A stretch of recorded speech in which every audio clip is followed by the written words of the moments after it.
আসসালামু আলাইকুম, সবাইকে স্বাগতম জানাচ্ছি আমার ডেইলি লাইফ ব্লগ চ্যানেল মালিয়া রহমানে। আশা করি যে যেখান থেকে ব্লগটি দেখছেন সবাই ভালো আছেন এবং সুস্থ আছেন। আজকের ব্লগটা শুরু করে দিলাম একটা বিয়ের দাওয়াত খেতে যেতে যেতে। যদিও বা ব্লগটা বেশ কিছুদিন আগে, তো আমি যখন যাচ্ছিলাম আমার হাতে মেহেদির এই ভিডিওটা আমি করতে করতে যাচ্ছিলাম। আমার মেহেদি দেওয়ার প্রতি যেমন একটা অবসেশন কাজ করে, মেহেদি দেওয়ার পরে এইভাবে হাতের ছবি তুলতে ভিডিও করতে আমার বেশ ভালো লাগে।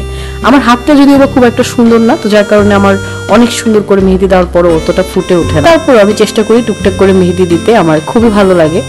তো আমি তো যাচ্ছিলাম রেডি হয়ে, ওই সময় প্রচন্ড গরম ছিল, ওইভাবে কোনো ভিডিওই করি নাই। আমার তো ভিডিওতে কোনো অংশই নাই, আমি একটু জাস্ট যাওয়ার সময় একটু করেছিলাম। আর ওখানে গিয়ে প্রচন্ড ভিড়, মানে অনেক মানুষের দাওয়াত ছিল, তো যার কারণে ওখানে দাঁড়ানোর জায়গাও ছিল না। তো আমরা জাস্ট কোনো রকম খাওয়া দাওয়া করে চলে এসেছিলাম। তো বিয়ের মজার মজার খাবার তো আমি খাচ্ছিলাম। এমনিতে বিয়ে বাড়ির খাবার আমার অনেক পছন্দ, স্পেশালি চিকেন রোস্ট তো আমার খুবই পছন্দ। রেজালা চিকেন রোস্ট, তারপরে যে বিয়ে বাড়ি যে চিকেন ফ্রাইটা করে, ভেজিটেবলটা করে, প্রত্যেকটা আইটেম এক একটা হচ্ছে মজা হয়। তো আমি তো খুবই মজা করে খাচ্ছিলাম। আর আমি যখন দেখি যে আমি মাংসের আইটেমগুলো বেশি পছন্দ করছি, তখন আমি রাইসটা স্কিপ করে দিই, তাহলে অনেকগুলো আইটেম কভার করা যায়। এই টেকনিকটা আমি বুফেতেও অ্যাপ্লাই করি। এছাড়া আমি যে কোনো জায়গায় গেলে যখন আমি দেখি যে অনেক আইটেম আছে, সবগুলো আইটেম ট্রাই করতে চাচ্ছি, তখন আমি এই কাজটা করি। তো এখানে খাওয়া দাওয়া করছিলাম, আর বিয়েতে এত মানুষ ছিল এবং এত বেশি গরম ছিল, ওখানে আসলে খাওয়া দাওয়ার পর আর একটা মিনিট দাঁড়ানো যায় নাই। বাইরে জাস্ট 5 মিনিট দাঁড়িয়ে তারপরে চলে আসতে হয়েছে। আর বউকেও ভালো মতো দেখতেও পারি নাই, কারণ ওই স্টেজের ওখানে এত বেশি ভিড় ছিল। কোনো রকম দেখা করে চলে আসা। এরপর আসার টাইমে দেখলাম যে বাইরে ফটোশ্যুট করার জন্য এখানে ছিল, তখন একটু বউকে ভিডিও করে নিলাম।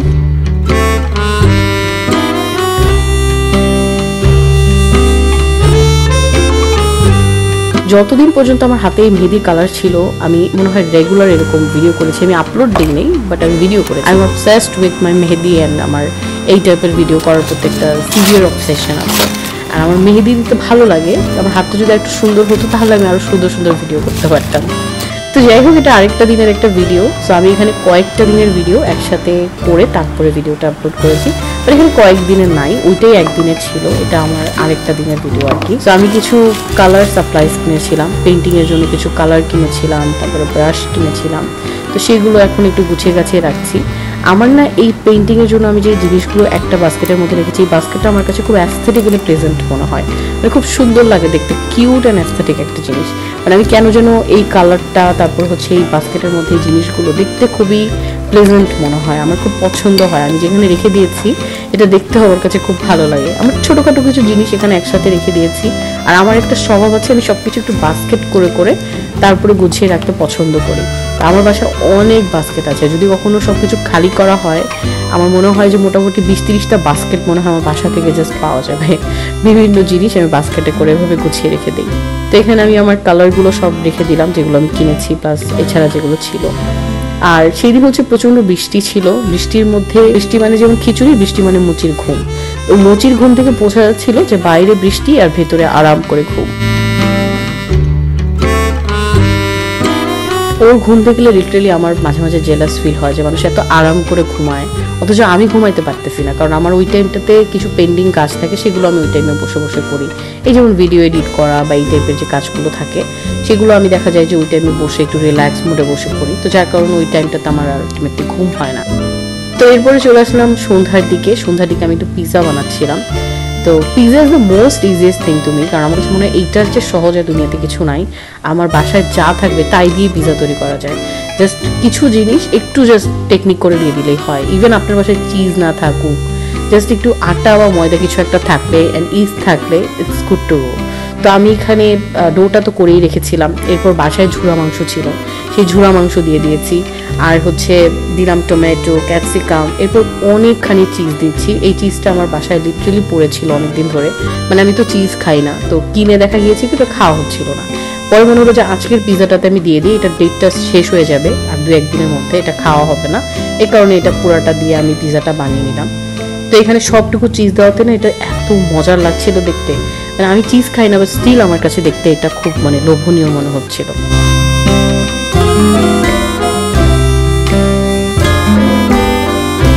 পিৎজাকে যদি পিৎজার মতো টেস্টে খেতে চান তাহলে অবশ্যই অরিগ্যানো দিতে হবে। এটা আমি কেন বললাম, কারণ পিৎজা তো যে কোনোভাবেই আমি বানাইতে পারি, মানে আমি অরিগ্যানো ছাড়া বানাই, সব কিছু ছাড়া জাস্ট কোনো রকম করে বানাইলে পিৎজা হয়ে যায়।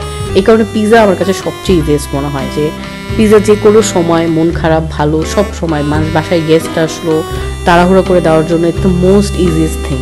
সো এই কারণে আমি এটা দেখা যায় ধুমধারাক্কা বানাই, এবং যখন তখন বিকালের নাস্তায়, রাতে লেট নাইট ক্রেভিং যে কোনো কিছুতে আমি পিৎজাটা বানাই, এবং আমি আমার পছন্দ মতো বানাই। বাট আজকে একটু চিজ টিজ দিয়ে সব কিছু দিয়ে লোডেড করে পিৎজাটা বানালাম। তো এইটা ওভেনে দিয়ে দিলাম, এটা হতে থাকবে এখন। আর অন্যদিকে আমি হচ্ছে বাকি কাজগুলো সেরে নিলাম।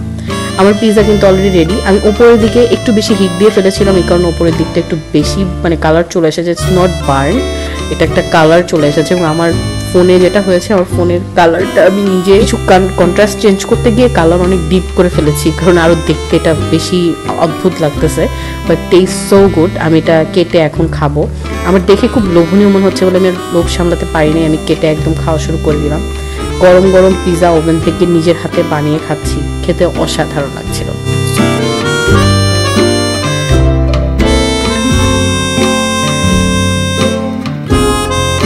আমি আমার নিজেকে অ্যাপ্রিসিয়েট করতে খুবই পছন্দ করি, বা নিজেকে বুস্ট আপ করতে আমি খুব পছন্দ করি। আমি যখন রান্না করি, আমি নিজের খাবারটা যখন নিজে রান্না করে খাই, আমি নিজেকে নিজে অ্যাপ্রিসিয়েট করি যে রান্নাটা তো খুব ভালো হয়েছে, কিংবা আমি তো এটা ভালোই বানাতে পারি। এর মানে এই না যে আমি সবার কাছে গিয়ে গিয়ে বলি, আমি কারো কাছে কিছুই বলি না, আমি নিজেকেই নিজে বলি। এই জিনিসটা না নিজেকে নিজের উপর সেলফ কনফিডেন্স বাড়ানোতে অনেক বেশি হেল্প করে। আমরা এই কথাগুলো কিন্তু ইউজ করি অনেক, তাই না? সেলফ লাভ, সেলফ ডিপেন্ডেন্সি, তারপর হচ্ছে সেলফ কনফিডেন্স, কিন্তু আমরা নিজেরা প্র্যাকটিসটা করি না। সো এই প্র্যাকটিসটা থাকাটা খুব জরুরি। আমরা সবসময় অপেক্ষা করি যে আমাদের সামনের মানুষটা কিংবা আমাদের যাদেরকে খাওয়াচ্ছি আমি ভালোবেসে, এত শ্রম দিয়ে এত ভালোবাসা দিয়ে রান্নাটা করছি, তারা হয়তো বা ইন রিটার্নে খাবারের প্রশংসা করবে। ওই প্রশংসার অপেক্ষা করার আগে নিজেই নিজের প্রশংসাটা করে নেবেন, তাহলে দেখবেন বেশি ভালো লাগবে। কারণ আপনি যদি নিজের প্রতি নিজের এতটুকু কনফিডেন্স না আনতে পারেন, তাহলে বাইরের মানুষ কখনোই আপনাকে এই কনফিডেন্সটা দিবে না। সেটা খুব ইম্পর্টেন্ট যে নিজেকে ভালোবাসা, নিজের ব্যাপারগুলোকে প্র্যাকটিসের উপর রাখা। অনেকগুলো কথা শেয়ার করলাম, এবং আপনারাও জানাতে পারেন আপনারা কি সেলফ অ্যাপ্রিসিয়েশন ব্যাপারটা অ্যাপ্রিসিয়েট করেন কিনা, বা আপনাদের কাছে এই বিষয়ে মতামত কি। অবশ্যই মতামত জানতে আমার কাছে বেশ ভালো লাগবে। এবং সেই সাথে এটা ছিল আমার আজকের একটা ব্লগ, যেখানে আপনাদের সাথে আমার আজকের দিনের এবং পাশাপাশি আমি আরেকটা দিনের ব্লগও এখানে শেয়ার করলাম। কেমন লাগলো আপনারা কমেন্ট করে জানাবেন। এবং আপনারা যারা এখনও পর্যন্ত আমার চ্যানেলটি সাবস্ক্রাইব করেননি, অবশ্যই আমার চ্যানেলটি সাবস্ক্রাইব করে নিতে পারেন। পাশে থাকা বেল আইকনটি ক্লিক করে দিতে পারেন, এতে করে আমার ভিডিও আপলোড হওয়ার সাথে সাথে আপনাদের কাছে নোটিফিকেশন পৌঁছে যাবে। ইনশাআল্লাহ নতুন ভিডিও নিয়ে আবার দেখা হয়ে যাবে। সেই পর্যন্ত সবাই ভালো থাকবেন। আল্লাহ হাফেজ।